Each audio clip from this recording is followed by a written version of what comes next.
Captain Menu stood on the bridge of the horizon's edge, staring at the screen in front of him. The ship had been traveling through deep space for 3 months now, mapping star systems that no human had ever seen before. It was routine work, boring most of the time, but today was different. "Captain, you need to see this," Doctor called out from her station. Her voice carried an edge of excitement that made everyone on the bridge turn to look at her. Minu walked over to her console and looked at the readings. His eyes widened. The energy signature on the screen was unlike anything he had ever seen. It pulsed in patterns that seemed almost rhythmic, almost alive. "What am I looking at?" Minu asked. "I don't know," admitted. She pushed her dark hair behind her ear, a habit she had when she was thinking hard. "The computer can't identify it. It's coming from the 442 system. That's about 2 light years from our current position." 2 light years, Minu repeated. That would take them off their planned route. Command wouldn't be happy about that, but the readings on the screen were too strange to ignore. Lieutenant stepped forward. He was a tall man with a serious face and military training that showed in every movement. "Sir, protocol says we should report this and wait for instructions." Minu knew was right. That was the safe choice, but something about those readings pulled at him. Humanity had been exploring space for decades now. They had found dead planets, empty asteroids, and frozen moons, but they had never found anything like this. They had never found proof that other intelligent life existed in the universe. "How long would it take us to get there?" Minu asked. Checked her calculations. "About 6 days at maximum speed." "Set the course," Minu said. He saw his jaw tighten, but the lieutenant nodded and moved to carry out the order. Engineer looked up from her station with a grin.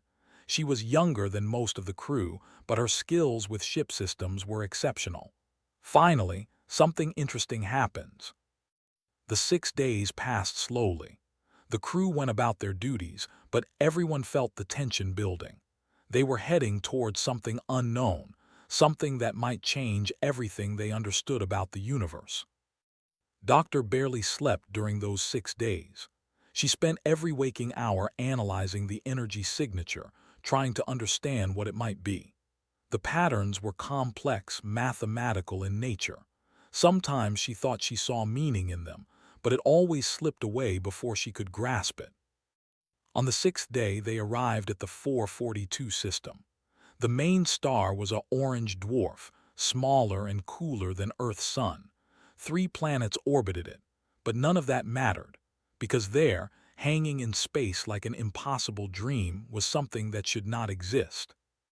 "Oh my God," whispered. The structure was massive.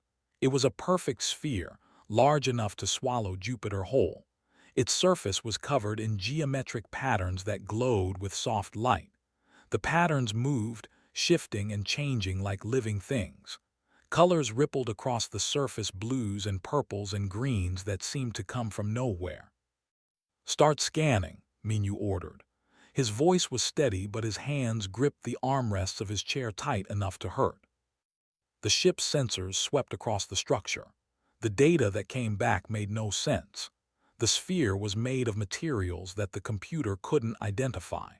The energy readings were thousands of times higher than anything humanity could produce. The technology required to build something like this was far beyond human capability.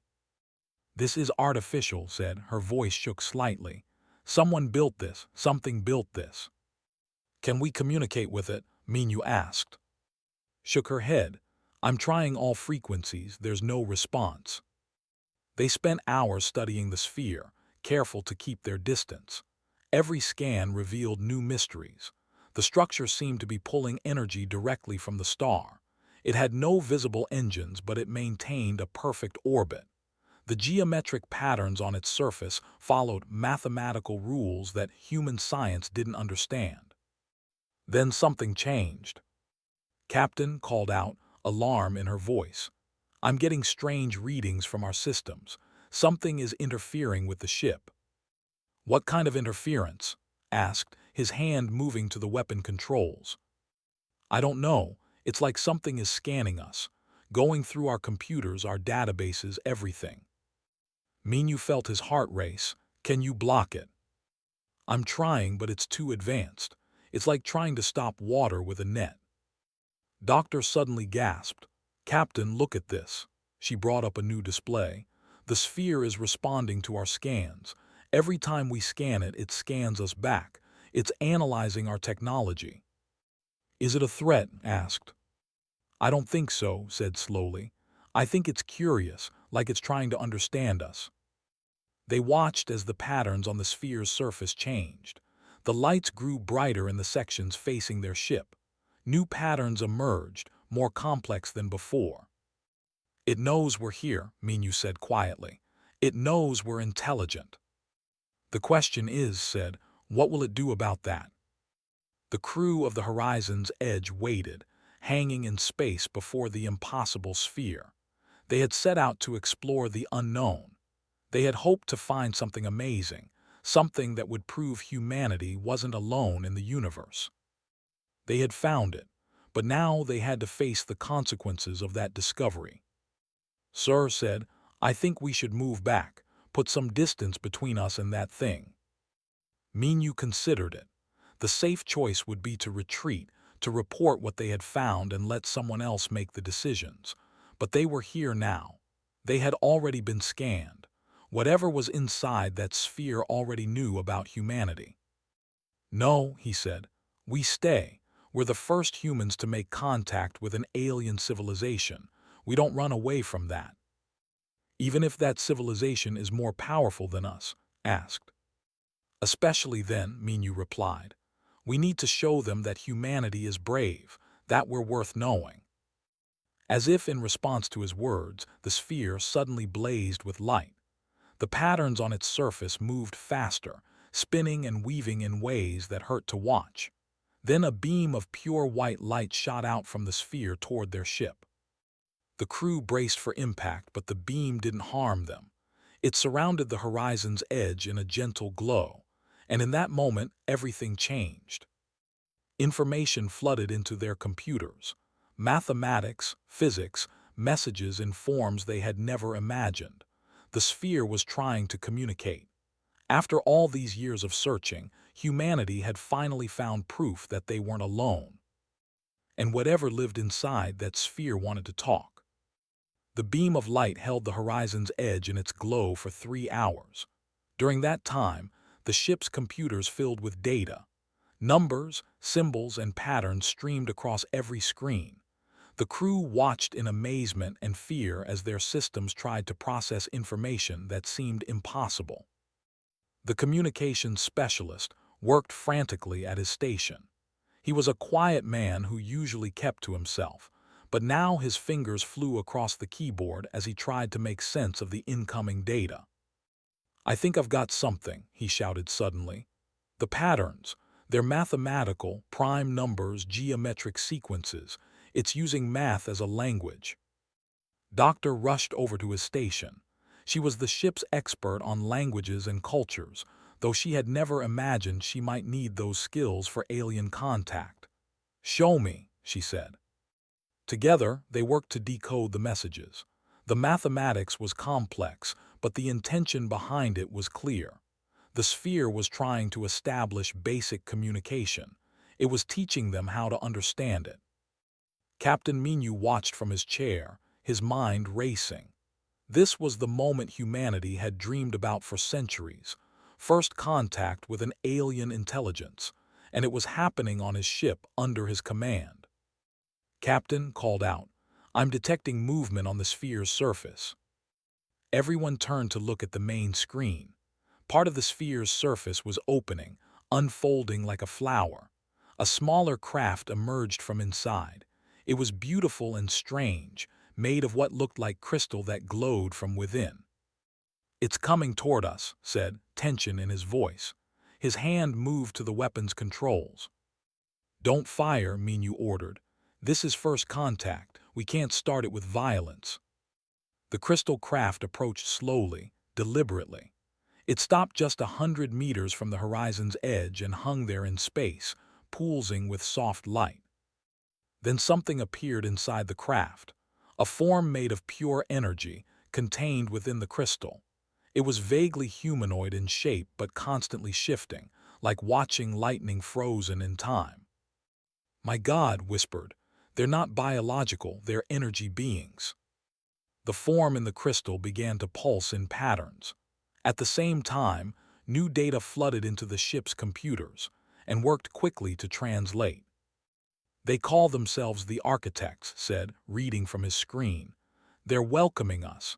They say they've been waiting for someone to find them." "How long have they been waiting?" Minyu asked. More data came through. Eyes widened as he read the answer: 200,000 years. The bridge fell silent. 200,000 years. When these beings were already ancient, humans were still learning to make fire. The communication continued. The architects explained that they had once been biological creatures like humans, but over millions of years, they had evolved beyond physical form. They had learned to transfer their consciousness into pure energy, housed in crystalline structures that would last forever. They had mastered physics in ways humanity couldn't imagine. They could travel between dimensions, manipulate space and time, and build structures the size of planets. They had explored thousands of galaxies and seen the birth and death of stars. But as translated more of their message, a strange sadness came through. "They say they're impressed that we made it to space," said slowly. "But they also say our understanding of the universe is primitive, like children trying to understand calculus." Minyu felt a mix of pride and shame at those words. Humanity had achieved so much, but compared to the architects, they were nothing. "They want to study us," said, reading the latest message. "They say we're interesting because we're so young. Most species don't survive long enough to reach space." "Why not?" asked. The answer that came back was chilling. Most intelligent species destroyed themselves before they could leave their home planets. War, environmental collapse, or technological accidents wiped them out. Only a few survived long enough to reach the stars. "They're asking us questions," said. "They want to know about human culture, our history, our way of thinking." Over the next several hours, the crew answered questions through the mathematical language that and had learned. They told the architects about Earth, about human civilization, about art and music and literature. They explained human emotions, love and hate, joy and sadness. The architects seemed fascinated by this information. They sent back messages filled with questions. Why did humans create art? Why did they feel emotions so strongly?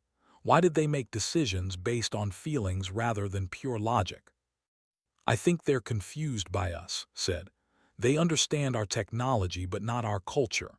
They don't understand why we do things that aren't logical." Captain interrupted. "They're sending something new. It looks like an offer." The message that came through was clear. The architects wanted to share their knowledge with humanity. They could give humans advanced technology, medical cures for every disease, unlimited clean energy. They could teach humanity how to travel between stars as easily as crossing a street. But there was a condition. They wanted something in return. They wanted to understand humanity better. They wanted to study human culture, human emotions, human creativity. "Why?" Minyu asked.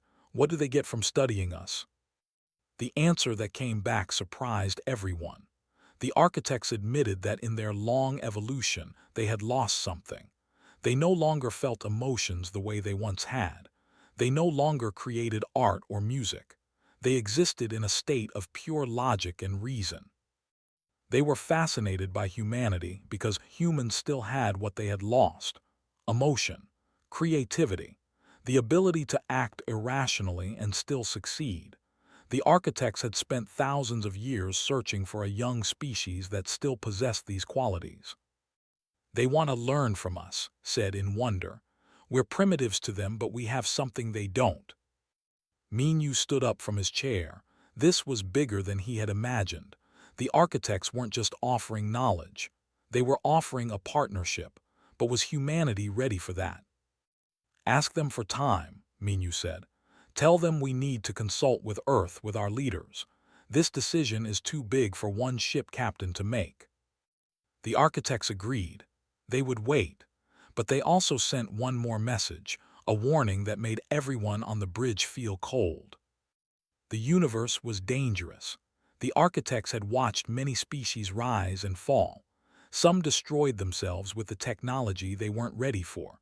Others were destroyed by predators that lurked in the dark between stars. Humanity stood at a crossroads. They could accept the architects' help and possibly survive, or they could refuse and face the universe alone with all its dangers. The choice would change humanity forever, no matter what they decided. Captain Minyu spent the next day in constant communication with Earth. The quantum link allowed real-time conversations across the vast distance of space. Military leaders, scientists, and politicians all wanted to know every detail about the architects. The debates on Earth were fierce. Some people wanted to accept the architects' offer immediately.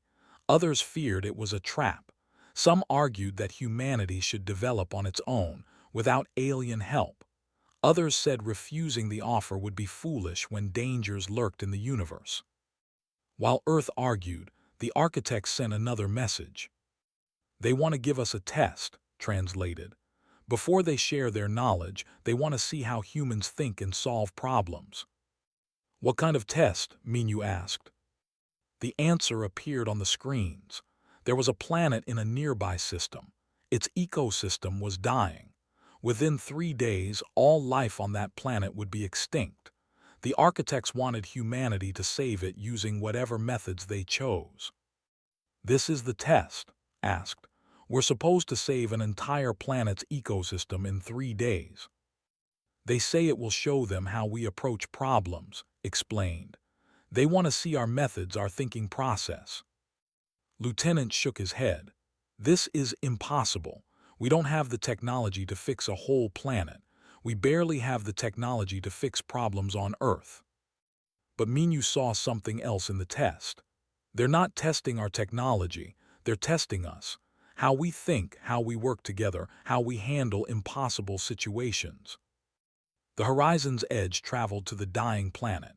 It was a beautiful world, covered in purple forests and blue oceans. But the scans showed the terrible truth. The planet's magnetic field was failing. Solar radiation was killing the plants, which meant the animals would die next, and then the entire ecosystem would collapse. The architects sent data showing how they would solve the problem.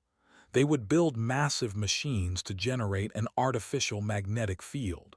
It was an elegant, technological solution, but it would take months to build such machines, and the planet only had 3 days. "We can't build what they would build," said, studying the architect plans. "We don't have their technology or their time." The crew gathered in the conference room. They had 3 days to do the impossible, and no one knew where to start. "Maybe we're thinking about this wrong," said suddenly. She stood up and started packing. The architects would use technology, perfect machines, perfect calculations, but we're not them. We're human. We think differently. "What do you mean?" Minyu asked. "They want to see how humans solve problems, right? So let's show them. Let's use what makes us human." Over the next hour explained her idea. It wasn't elegant. It wasn't perfect. In fact, by architect standards, it was probably crude and messy, but it might work. The plan was to use the planet's own systems against themselves. They would trigger controlled volcanic eruptions to throw ash into the atmosphere. The ash would block some of the radiation while they worked on a second part of the plan. They would also release certain chemicals into the ocean that would help the remaining plants adapt faster to the changing conditions. "This is crazy," said, but he was smiling. His military training had taught him that sometimes the messy, chaotic solution was better than the perfect, planned one. "It gets crazier," continued. "We need to introduce randomness into the system. The architect's solution is too ordered, too perfect. Nature isn't like that. Nature is chaotic. It adapts. We need to create conditions where the ecosystem can adapt on its own. Doctor started running calculations. This could work. It's not guaranteed, but it has a chance. The success rate is maybe 60%. The architect's method would have a 99% success rate if we had the time and technology, pointed out. But we don't, Minyu said, so we do this the human way. They worked for 3 days straight, used the ship's mining lasers to trigger precise volcanic eruptions, calculated which chemicals to introduce into the oceans and where, coordinated the timing of everything, using his combat experience to manage chaos and turn it into strategy. Monitored the planet's response, watching as the ecosystem reacted to their interference. Sometimes the reactions were unexpected. Sometimes things went wrong. But each time something unexpected happened, the crew adapted. They changed their plans on the fly, trusting their instincts as much as their instruments. The architects watched everything. They sent constant messages, asking questions about why the humans made certain choices. Why did they introduce randomness? Why did they rely on adaptation rather than control? Why did they trust their instincts when the calculations said something different? On the third day, as the deadline approached, the planet's ecosystem stabilized. The volcanic ash blocked enough radiation. The chemicals helped the plants adapt. But more than that, the ecosystem itself started finding new balances. Species that were dying began surviving in unexpected ways. Evolution, accelerated by the chaos the humans had introduced, created new solutions. It wasn't perfect. Some species still died. Some areas of the planet were damaged. But the ecosystem as a whole survived. It would continue to live and evolve. The architect sent a new message. Translated it, his voice filled with excitement. They're amazed. They say they've never seen anything like this. They gave this same test to 43 other species over the. Most of them failed because they tried to use technology they didn't have. The ones that succeeded did it the way the architects would have done it, with perfect order and control. What about us? Minyu asked. We're the first species to succeed using chaos and adaptation. We're the first to solve the problem by thinking like it's natural, not technological. More messages came from the architects. They were excited in their own way, though emotion was difficult for energy beings to express. They explained that they had forgotten this way of thinking. Over millions of years of evolution, they had eliminated chaos from their methods. Everything they did was ordered, logical, perfect. But they had paid a price for that perfection. They could no longer create anything truly new. They could not make art because art required emotional chaos. They could not write music because music came from feelings they no longer had.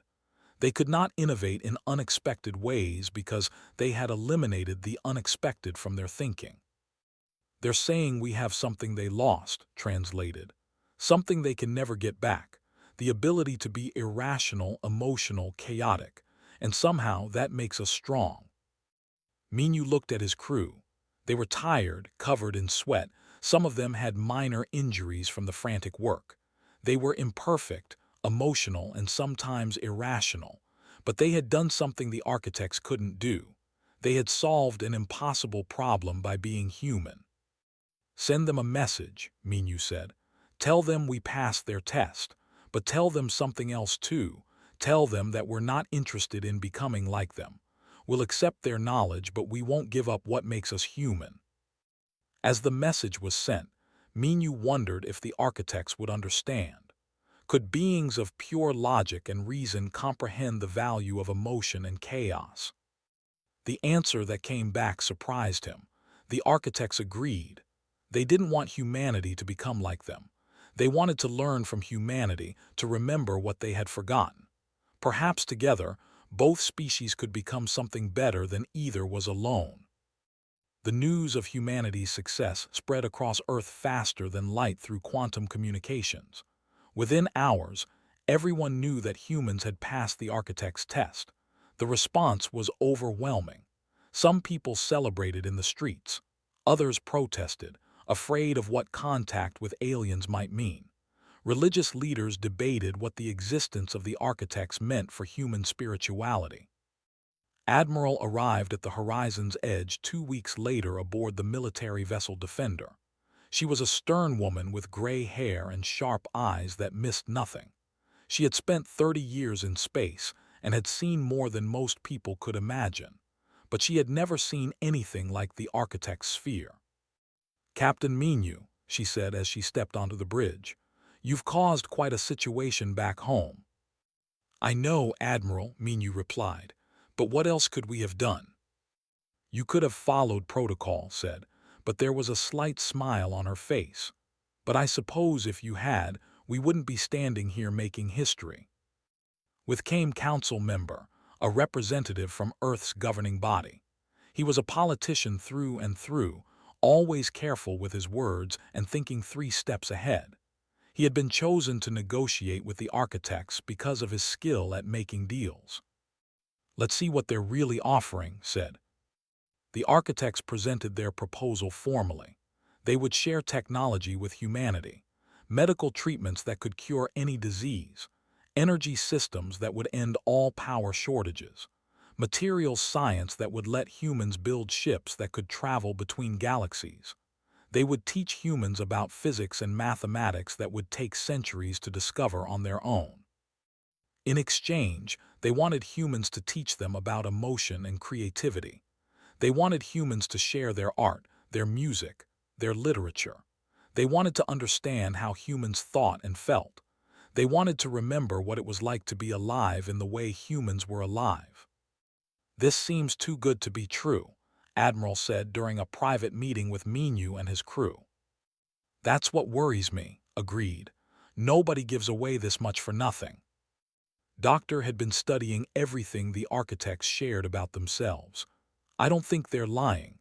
I think they genuinely want to learn from us, but I'm worried about something else." "What?" Minu asked. "Cultural contamination. If we get all their technology at once, what happens to human culture? Do we become dependent on their gifts? Do we stop inventing things ourselves because they already gave us everything?" It was a good question. Council member raised the same concern with the architects. Their response was honest and troubling. They had made this same offer to 47 other species throughout their long existence. Of those 47, only 3 had survived the exchange with their culture intact.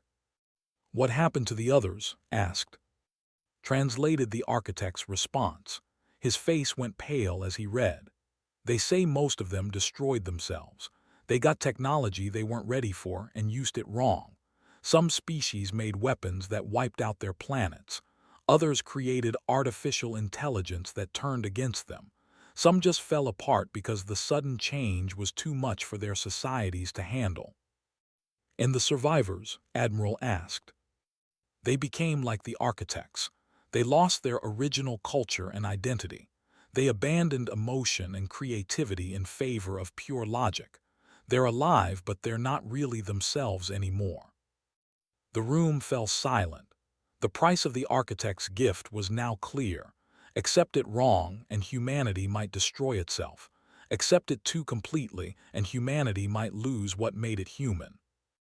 "We need more time," Minu said. "We need to think about this carefully." But that night, something changed. Was working late on the ship, running maintenance on the systems. She noticed something odd in the data logs. The architects had been monitoring the crew more closely than anyone realized. Every conversation, every decision, every emotional response had been recorded and analyzed. She brought this to Minu immediately. "Captain, I think we need to see this." Minu reviewed the data with growing concern. He called the senior crew together, along with Admiral and Council member. "They've been studying us like laboratory animals," said angrily. "Every test, every challenge, it's all been an experiment." Doctor looked through the data more carefully. "I don't think it's malicious, but's right. They're treating us like subjects in a study." "We need answers," Admiral said. They confronted the architects directly. At first, the energy beings seemed confused by human anger. They didn't understand why being studied would upset the humans. But then one of them, an entity that identified itself as, sent a separate message. Explained what the others wouldn't. The architects had lost more than just emotion and creativity.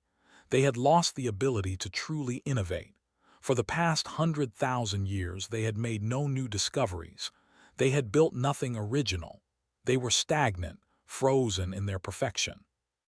They had been searching for a species that still had what they lost, not to steal it but to study it, to understand it, perhaps to find a way to reclaim it.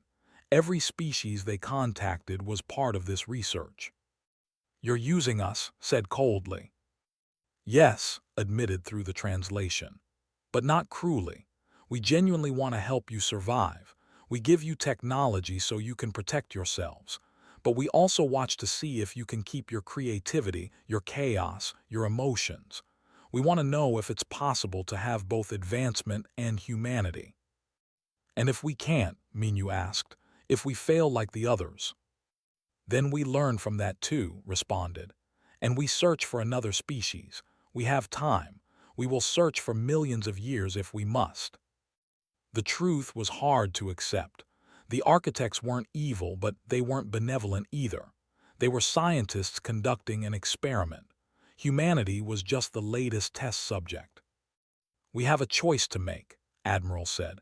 "Do we accept their offer knowing what it really means? Do we take their technology and risk losing ourselves? Or do we refuse and face the universe alone?" "There might be a third option," Minyu said slowly. An idea was forming in his mind. "What if we don't accept their full offer? What if we negotiate something different?" "Like what?" asked. "A true partnership. Not them studying us and giving us gifts. Not us becoming their experiment, but both species working together as equals. We teach them about emotion and creativity. They teach us about science and technology, but slowly, carefully, so neither of us loses who we are." It was a radical idea. The architects had never dealt with another species as equals. They had always been the superior ones, the teachers, the observers. Could they accept a partnership instead? "It's worth trying," Admiral said, "because the alternative is either becoming dependent on them or facing the universe completely unprepared." They prepared to make their counteroffer to the architects. Everything depended on whether these ancient beings could learn to see humanity not as subjects to study, but as partners to grow with. The future of both species hung in the balance. Captain Minyu stood before the view screen, looking at the massive sphere of the architects. Behind him stood his crew, admiral, and council member. Behind them, through quantum link, the leaders of Earth watched and waited. This moment would define humanity's future. "Send the message," Minyu said. His fingers moved across his controls. The proposal went out in the mathematical language that humans and architects now shared. It was simple but revolutionary. Humanity rejected the architects' original offer. They would not accept technology as a gift. They would not be subjects in an experiment. Instead, they proposed something the architects had never experienced: true partnership between equals. The terms were clear. Humans would teach the architects about emotion, art, creativity, and chaos. In return, the architects would guide human scientific development slowly, at a pace humanity could handle. Neither species would try to change the other. Neither would dominate. They would learn from each other and grow together. For long minutes there was no response. Doctor watched the energy readings from the sphere. "They're communicating with each other. I think they're debating our proposal." "They might reject it," said quietly. "They're used to being the superior ones. They might not accept being equals with primitives like us." But Minyu had faith. The architects had watched humans solve the impossible problem on the dying planet. They had seen human creativity and chaos create solutions that logic alone could not find. Surely they understood that humanity had value beyond being test subjects. Finally, a response came. But it wasn't from the main collective of architects. It was from the one who had told them the truth. Translated, his voice shaking with excitement. Says our proposal is inefficient. It will take longer this way. Humans will make mistakes that could be avoided. The architects will have to learn to deal with chaos and unpredictability again. That sounds like a rejection, said. Wait, interrupted, there's more. Continued. The proposal was inefficient, yes. It was messy and uncertain, but that was exactly why it was fascinating. The architects had spent 100,000 years in perfect, efficient stagnation. Maybe efficiency wasn't everything. Maybe chaos and messiness were exactly what they needed. More messages came from other architects. The collective was divided. Some thought the proposal was absurd. Why would superior beings lower themselves to work with primitives as equals? But others were intrigued. They had forgotten what it was like to face uncertainty, to not know the outcome of something before it happened. Perhaps that feeling was worth experiencing again. Doctor had an idea. Captain, can I make a proposal to them? Go ahead, Minu said. Asked to send a message. She proposed a demonstration. She would create something with both human and architect input, a fusion of both species' strengths. If it worked, it would prove that partnership could create something neither species could make alone. The architects agreed to watch. Worked with for the next 6 hours. They took architect technology, beautiful crystalline energy systems, and combined them with human art. They programmed the crystals to respond to music, to dance with emotion, to create patterns that were both mathematically perfect and chaotically beautiful. When they finished, they displayed their creation. The crystals floated in space, glowing and shifting. When played music through them, they responded. They created light patterns that were stunning. Mathematical precision met emotional expression. Logic danced with chaos. The architects watched in silence. Then their response came. Through the translation, emotions that energy beings rarely felt came through clearly. Wonder, excitement, and something very much like joy. They've never seen anything like it, said, reading the messages flooding in. They're saying it's beautiful. They haven't called anything beautiful in thousands of years. More messages came. The architects had made their decision. They would accept humanity's proposal. They would try this partnership as equals. It would be an experiment, but a different kind than before. This time, both species would be experimenting together, learning together, growing together. The details were worked out over the next weeks. Small exchange programs would begin. A few humans would travel to the architect's sphere to teach them about art and music. A few architects would come to human ships and stations to learn about emotion and creativity. In return, they would share scientific knowledge gradually, making sure humans understood each step before moving to the next. Captain Minu was promoted to ambassador. He would lead the human delegation to the architects. Doctor would head the first joint research facility, where humans and architects would work side by side. Lieutenant was tasked with creating security protocols that would protect both species without limiting their cooperation. Engineer would lead cultural fusion projects, finding ways to blend human and architect approaches to problem solving. 10 years later, Minu stood on the bridge of the horizon's edge once again. But the ship was different now. It had been upgraded with architect technology but not replaced. The human design remained, enhanced but not erased. The crew was different too. Alongside humans worked 3 architects in their crystalline forms, learning what it meant to be part of a crew, to work with others who didn't always think logically. The ship was preparing for a new mission. They would explore distant galaxies, searching for other intelligent species. But this time, they wouldn't come as conquerors or observers. They would come as teachers and learners, ready to share and willing to listen. Captain said from her station. She still held her position as Chief Science Officer, though now she understood sciences that humans had never imagined. We're ready to depart. Minu looked at the faces around him. Human and architect working together, 10 years ago, this would have seemed impossible. Now it felt natural. "Set the course," he said. As the ship jumped into faster-than-light travel, Minyu thought about everything that had happened. Humanity had stumbled upon an advanced civilization. That discovery had changed them forever, just as the title of their story promised, but not in the way anyone expected. They hadn't been conquered or uplifted. They hadn't lost themselves or gained everything. Instead, they had found something better, a true partnership with another species, different but equal. Humanity had taught the architects about emotion and creativity. The architects had taught humanity about science and patience. Together, they were creating something new, not human, not architect, something that combined the best of both. Across human space, colonies thrived with technology that enhanced human life without replacing human culture. On Earth, artists worked with architect crystals to create new forms of expression. In laboratories, scientists collaborated with architects to make discoveries neither could make alone. And in deep space, the horizon's edge traveled toward the unknown, carrying the message that the universe was big enough for many kinds of intelligence, many ways of thinking, many cultures and species. Captain Minyu smiled as he looked at the stars ahead.